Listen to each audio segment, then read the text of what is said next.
Welcome to Sweet Life Beat Life. We hope this video helps. In this video, I will explain how to use gestures on Apple Watch.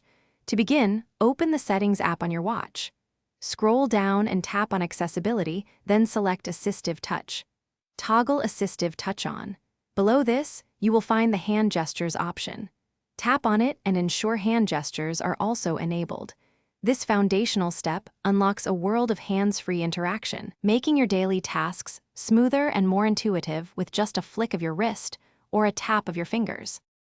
The double tap gesture is incredibly versatile, letting you control your Apple Watch with just 2 quick taps of your index finger and thumb. Imagine receiving a call. Instead of reaching for your watch, simply double tap to answer. You can also use it to scroll through Smart Stack widgets, dismiss a timer, or play and pause music. This intuitive gesture streamlines many common interactions, making your watch even more convenient when your other hand is occupied or you need quick access. Beyond the double tap, your Apple Watch offers several other useful gestures. A single pinch, where you tap your index finger and thumb together once, can advance through a list or perform a forward action. Conversely, a single clench, making a fist, can move backward.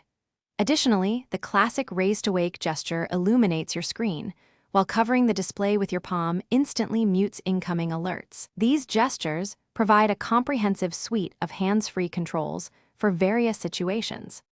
You can personalize your Apple Watch gestures to suit your unique needs. Within the Assistive Touch settings, you'll find options to customize what each gesture, like pinch, clench, or double tap, does in different contexts. You can assign specific actions to them, from launching an app to controlling media playback.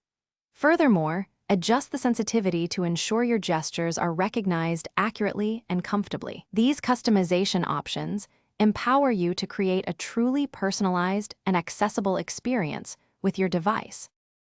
Thanks for watching. Consider subscribing if we helped you.